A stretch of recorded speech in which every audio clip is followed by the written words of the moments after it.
کسی مومن کا باپ یا کسی مومن کی ماں قید ہو جائے، گرفتار ہو جائے، جیل میں بھیج دی جائے، کتنا پریشان ہوگا، کتنی کوشش کرے گا کہ کسی طریقے سے ان کو جیل سے نکالا جائے، بڑے سے بڑا لائر کرنا پڑے، بہت زیادہ مہنگی فیس دے گا اس وقت۔ یا آج کل والدین کی اتنی رسپیکٹ نہیں ہے، ہو سکتا ہے شکر کا سجدہ انجام دے کہ اچھا ہے ماں کی بک بک چک چک سے نجات ملی، پڑی رہے جیل میں۔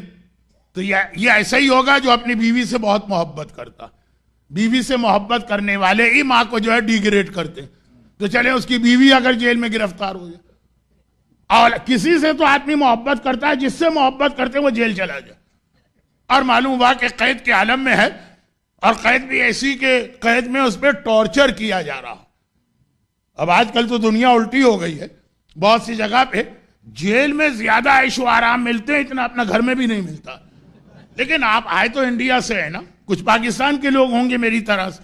انڈیا اور پاکستان میں کیا ہوتا، ایسی جیل ہوتی ہے کہ نانی یاد آ جاتی، اور یہ میری سمجھ میں نہیں آیا کہ ہمیشہ نانی کیوں یاد آتی ہے، دادی کیوں یاد نہیں آتی۔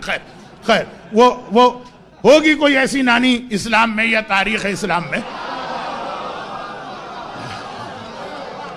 اچھا، تو اب خلاصہ یہ کہ جیل میں ہے، خالی جیل نہیں ہے، بہت ٹارچر کے ساتھ ہے، جس سے بھی محبت ہے۔ ماں باپ تو میں نے اس لیے کہا کہ ویسے نیچرلی ان سے محبت ہوتی، کتنی کوشش کرے گا آدمی، لائر الگ لے گا، اپنے تعلقات الگ استعمال کرے گا، جائز اور ناجائز کو چھوڑیں، ہو سکتا ہے جیل میں وہاں پیسے ویسے دے کے، رشوت وغیرہ دے کے ان کے لیے فیسلٹی لینا چاہے، اپنی حد تک پوری کوشش کرے گا۔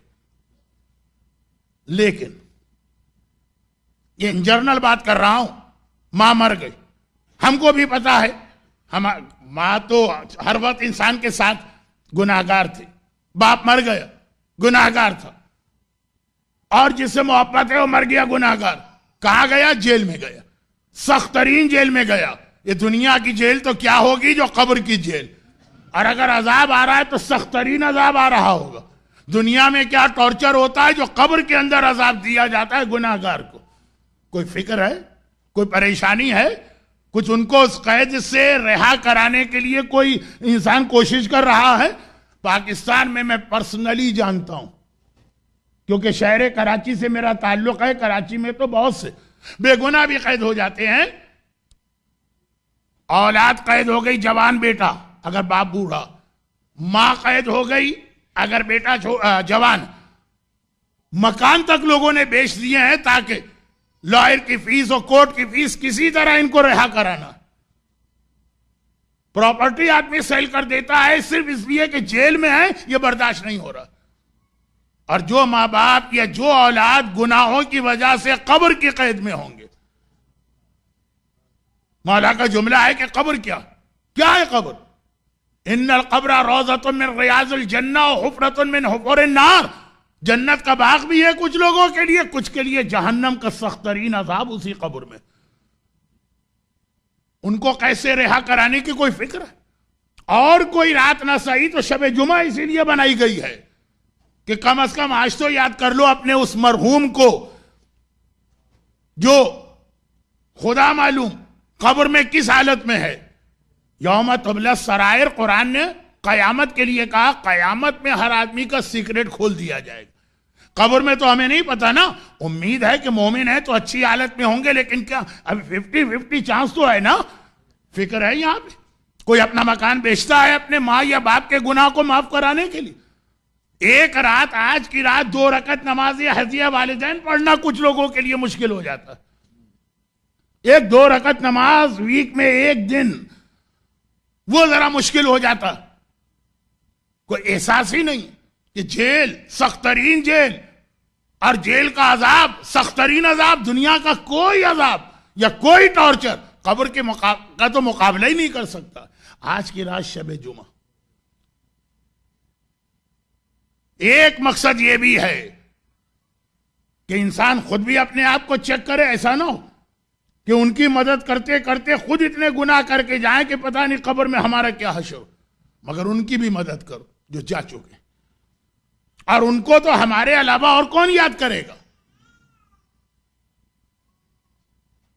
2 رکعت نماز ہدیہ والدین تو میں نے بطور مثال کہی، یہ تو ایزیسٹ عمل ہے جو ہر آدمی کر سکتا، اور خاص طور پر اٹلانٹا کے رہنے والے، کہ بھئی اٹلانٹا میں کیا ایسی خاص بات ہے، یہاں لوگ بہت والدین کے نافرمان ہیں؟ نہیں، یہ مسئلہ نہیں، میں نے سنا ہے، بلکہ پورے ویسٹ کی یہ حالت ہے۔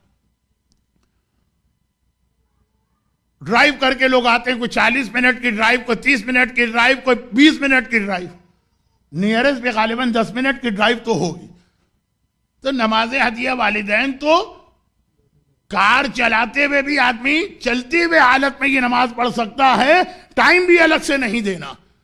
وہ تو آپ کو مسئلے معلوم ہے، علماء کرام آپ کی رہنمائی کرتے ہیں کہ سنت نماز چلتے پھرتے بھی پڑھی جا سکتی ہے، ہاں وضو کرنا ہے اور قبلے سے نہیں، قبلہ نہیں اور باتیں نہیں کرنا، لیکن اتنی فیسلٹی کے باوجود اب یہ خالی نماز ہدیہ والدین موضوع نہیں ہے آج کا، موضوع ہے کہ والدین، اور والدین اس لیے میں نے کہا کہ اکثر والدین کا انتقال پہلے ہوتا ہے پھر اولاد، ہو سکتا ہے کسی کا یہی کیس، وہ خود بوڑھا ہو، اس کے جوان دنیا سے جا چکے ہوں، بھائی بہنیں، چچا، خالہ، پھوپھی، یہ سارے کے سارے، اور اولاد، فکر کہ وہ جیل میں ہیں مرنے کے بعد، یعنی 50-50 چانس، کوئی مدد کرو ان کی۔ اور جن کے گناہ ہماری آنکھوں کے سامنے، ہمیں پتا ہے کہ ہماری ماں نماز فجر نہیں پڑھتی، دنیا کے سامنے کہنا بھی حرام ہے، لیکن خود تو جانتے ہیں نا کہ اس کی سزا برداشت کر رہی۔ تو آج کی رات یہ دنیا کی جیل اور اس کا ٹارچر تو ہم دیکھتے ہیں، اپنی آنکھوں سے دیکھتے ہیں۔ آج کل جب میڈیا اتنا فاسٹ ہو گیا، کتنے، میرا خیال ہے، میں نے کبھی چیک نہیں کیا، لیکن یوٹیوب یا اس ٹائپ کی سائٹس پر کتنی ایسی چھوٹی چھوٹی کلپس اور فلمیں بھی ہوں گی، یہ اتنا ٹارچر۔ قبر کا عذاب آپ نے نہیں دیکھا، لیکن اس نے دیکھا ہے کہ جس کی ہر بات پہ ہم آنکھیں بند کر کے یقین کرتے ہیں، ہماری آنکھ کسی عذاب کو دیکھے یہ چھوٹا، اور اللہ کا رسول اگر کہہ دے، امام معصوم اگر کہہ دے کہ بے نمازی کو یہ عذاب مل رہا ہے، غیبت کرنے والے کو یہ عذاب مل رہا ہے، گانا سننے والے کو یہ عذاب مل رہا ہے، شراب پینے والے کو یہ عذاب مل رہا ہے، اپنی آنکھ والے عذاب کے مقابلے میں یہ عذاب بڑا ہے، کیونکہ اس نے کہا ہے جو کبھی غلط نہیں کہہ سکتا۔ یہ یقین ہونا چاہیے، یہ ہے ولایت، یہ ہے رسالت، یہ ہے امامت، اور وہ کہہ رہے ہیں۔ مگر یہ وہ ذمہ داری ہے جو اسلام نے بھی ہم پر عائد کی ہے، اور کامن سینس بھی کہتی ہے۔ ماں بیمار ہو جائے یا دنیا کی جیل میں جائے تو کوشش بہت اچھی چیز ہے، مگر اس سے زیادہ یہ قبر کی کوشش، یہ ایک ذمہ داری ہے، اسلام اور عقل دونوں کہتی ہے۔ بلکہ بعض لوگوں کے والدین تو شاید اپنی اولاد سے یہ وعدہ بھی لیتے ہیں کہ بیٹا ہمارے بعد یہ خیال بھی کر دینا، اور نہیں لیتے ہیں تو لینا چاہیے۔